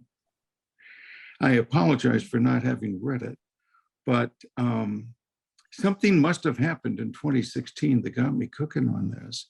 And thank you so much for being here today. This has been a real treat. I'm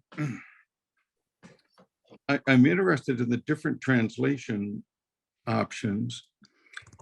And I was a little disappointed in some of them because for some time I've had the sense that that I really admired Job for just coming to the conclusion after God said things like, "Were you there when I laid the foundations? You think you can go fishing with a fish hook for Leviathan?" You know, Job is not very confident at the end. And in fact, at the end, I interpreted, or I was just simply reading, Job looked at this and said, "You know, I was an idiot. I thought, but I was an idiot. I had heard things." And then the thing that I admired was he switched from trying to make an explanation to embracing faith, which is beyond words. And he realized he didn't have to make an explanation. And I think it was the not knowing, or at least it felt to me it was the not knowing that stimulated, that got the attention of the Almighty in instructing Job's friends. Because of what Job knows, I am following that and I am endorsing that. And because of this, you need to go over and have a party with Job. You need to sacrifice. And then Job is going to pray for you. And because Job is going to pray for you, I've got you in my hand. Everything's going to be okay. Anyway, I was a little nervous about maybe Job meant this or that, because it felt really good to me, my original thought there. Well, thank you for your comment. And I'm glad you have the book. You know, I hope it's meaningful. The reason why I have returned to it and I'm working on something that is also feeling somewhat overwhelming to me now is because I am not disagreeing with what I did in those 1.5 chapters in my book, God of Sense. But I felt that by engaging with these other voices, the end result would be even stronger, would be clearer, would be more persuasive. So I returned to it. But just to comment on the specifics in what you said. So the sort of end game in the conversation between Job and his friends is Job getting increasingly vociferous in his demand that he wants God to talk. I want to have an encounter. I'm suing him. And his friends saying, you should not ask for that. It will not do any good. You should settle for a God that is unknowable. You should settle for faith, for trust. That is what you should do, Job. But Job doesn't even concede that one. He persists in his wish, his demand, his sense that God is a God who does answer questions. And on that point, at least, Job is right. It is not as though the God who makes an appearance against the friends claiming that he wouldn't do that. So even that one is a win. At least that one is a win for God. Now, yes. Most people think that God's answer falls more in the ballpark of the friends who said that, that there is radical divine transcendence. You can't understand God, and you are finite, and you don't have a brain that that is up to it, and so on. So, in my reading, I think first God does answer, and there is no discussion there. God does answer, But does he answer Job's questions, or does he rebuke him?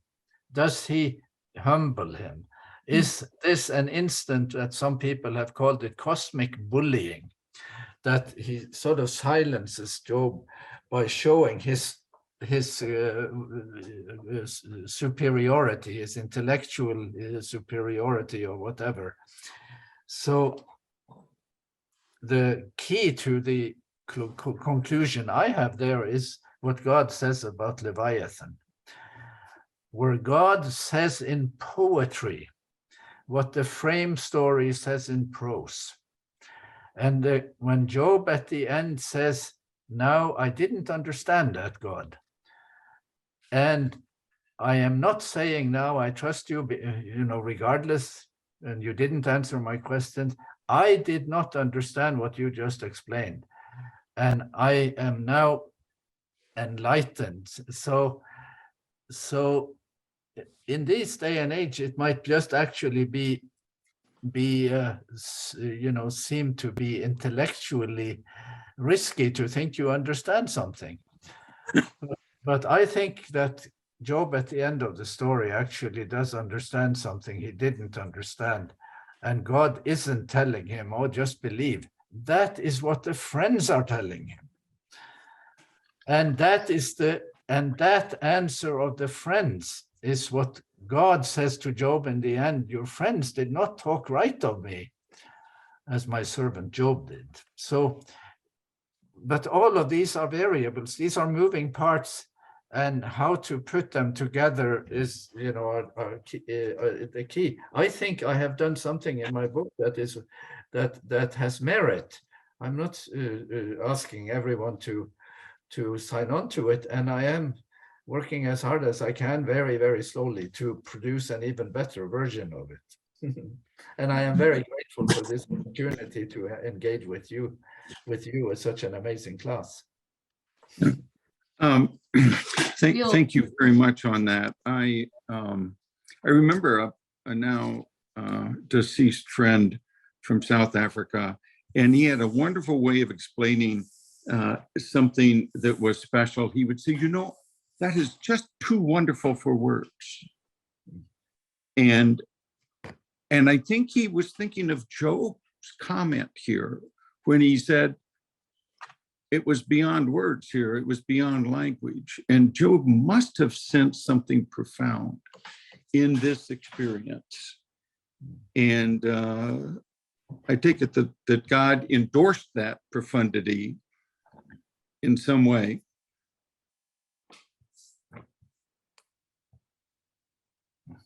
Thank you. Thank you. Sigve, I want to comment on your earlier comment about God said it, I believe it, that settles it. I realized it was tongue in cheek, and now that we've talked about different interpretations, I think maybe we can interpret that to mean God said it, or maybe he said this, or maybe he said that. And I believe the one that agrees most with my point of view, and that settles it, I think. So anyway, I'm going to go to my friend Frank and ask him if he'll tell us how his new baby is. But I just want to hear your thoughts on this topic. I know you've been active in the chat. Go ahead, Frank.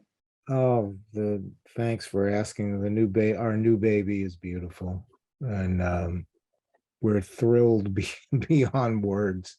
So, and I look at it as better late than never.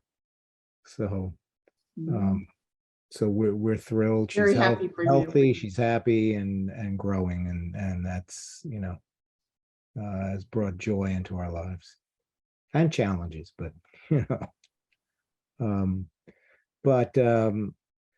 yeah, I had certain thoughts about this, and have would have to read more of what you said, Dr. Tonstad, about how the chapter or so on Leviathan says in poetry what the frame story says in prose. That creates other problems for me in looking at the Job story, because that seems to then reduce bad things happening to good people only because God is trying to win a cosmic argument with Satan. And I find that, if that's the case, I find that a problem. I just think there's so much randomness and unexplainable things that happen in this world, that we just can't reduce the reasons for suffering and undeserved suffering to what the book of Job is saying, even in the frame story. But that's, maybe that's another point. But, I see the book as, it's a wisdom book, and the question is one of wisdom in the story. Job and his friends come with an airtight explanation as to why suffering happens, what good things happen to good people who do good, and bad things happen to those who don't. And this is just the law of God's universe. It's retributive justice. That's the way things work. And the whole story of Job just blows that up. And the fight is over that underneath. And I just saw it as, in the end, that God is confronting Job, and Job is admitting, I don't have the wisdom to understand this. And that's why God is saying, yeah, you're speaking rightly. You don't. It's complicated. God's moral order is complicated. And if the problem of evil and continued suffering in this world, if God still hasn't solved it yet, it means it's complicated even for God. So if it's complicated for God to solve, why do we think that we could fully even understand it? And it made me think of, this makes me think of this type of airtight view of things, or this need that we have as human beings to find explanations for everything. I see this in John chapter 9 over in the New Testament, when they confront the blind man with Jesus, the apostles. And their first question is, who sinned that this man is blind? Did he sin, or was it his parents? And it just strikes me that Jesus never answers their question. He just heals the man, saying that this is what God is all about. It's not about always answering our questions that cannot necessarily be answered, but that God is about bringing healing and restoration in the midst of our brokenness. And to me, it also speaks to, I was in dialogue with somebody, an Adventist theological person who has his own Facebook page, and everything can be explained by the great controversy. Suffering can be explained by the great controversy. The continuance of evil can be explained by the great controversy. And I just find that the book of Job speaks to our hubris, in that we think that we can find answers for everything. We can't. That's just my feeling. But we can look to a crucified and risen Messiah, who enters into our sufferings and sent his spirit to help us in our weaknesses, and asks us to help each other in our weaknesses through that same spirit. So those are just some of my thoughts. And I do have questions about that section in Job that you were talking about. Yeah. So there are many, what you say, big picture elements in your answer, and the great controversy and this and that, that are sort of, what should I say, bird's eye and big picture items. I would rather stay with specifics in the text and sort of hold us to that. Now, you're saying that in the end, the sort of end game here is that Job is told that he cannot understand, and that is the sort of, the closing thing is that he has to live without, understanding. He should, the hubris and all of that you mentioned, you used that word. But that is not necessarily the way to see it. That's what his friends are saying. That is what they have been trying to tell him all along. I'm sorry, I thought his friends were telling him not just that you can't understand, but it is understandable. You must have sinned. Yes, that is what you must have done wrong to bring this on yourself. Yes, that is what they tell him first. That is the first level of their argument, but they lose that argument. They don't win it. It changes when you get into chapters 20 and beyond, it is no longer you sinned. They repeat that too. They keep repeating that on and off. But the main argument, and that is also sharpened by Elihu, their main argument is, even the angels are not pure in his sight. God is infinitely transcendent. You cannot, the categories of God are completely different categories, and you are extremely finite. God is very, very high, and you are very, very small. And that's the paradigm. That's where you have to buy into that and concede to that. And most people think that that is God's answer to Job 2, and that Job's concession in the end is a concession to that. But that is his friend's theology. That is plan B in their theological scheme. And it's the same theological scheme you have in Calvin and Luther and in Karl Barth. That's what I'm saying in my book, because it is the theological tradition in its most sophisticated version, the incomprehensibility of God. So I am not saying that you can understand everything, but I am saying that in the text of Job, there is understanding, and that God's answer to Job is an intellectually meaningful answer, and not the answer that you should understand that you can't understand. That is the friend's view. And God tells them, the friends and Job at the end, that Job has to pray for you guys because you didn't speak right of me as he did. And the rightness of Job's answer is also the content, the expectation, and so on. It is kind of strange that God would commend him if he was so wrong. And so those are paradoxes. I am not saying you understand everything, but I am saying, and in the book of Job, there is more understanding than we seem to believe, and we seem to take away from it, because in some ways we tend to end on the theology of Job's friends that God says was wrong theology. That's where it's, so the textual contest here is really what I wish to hold it to that, just what is happening in this text, in this book, and the parameters there, and then we can talk some more. Thank you. Thank you. The point that Frank made that I really resonated with is the idea that there's always somebody to blame if something goes wrong. There's somebody to blame, whether it's you're sinning, your parents sinning, or you, or the way you've lived. Somebody has to take the blame, and our culture has taken that and run with it. And I'm sure it's a worldwide problem, because it's just difficult to say. I know that people sometimes say everything happens for a reason, and it's like, well, maybe. Yeah. I don't think so. I think we don't understand God's reasoning. We've come to the end of the hour. Yeah.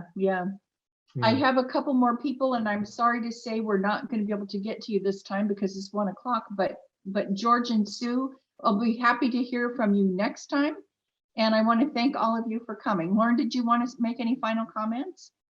I just wanted to thank Dr. Tonstad. You've convinced me that I probably should take these arguments a bit more seriously and not write them off as being incomprehensible, as I confess I've often done with Job, as though it's not important to you. You've convinced me otherwise.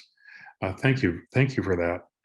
Next week, Dr. Jim Walters, one of Dr. Tonstad's colleagues from Loma University School of Religion, and he's going to be talking about why we need religion anyway.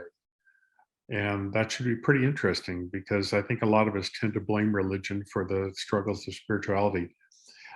Thank you very much for all of you, and goodbye. We'll see you next week.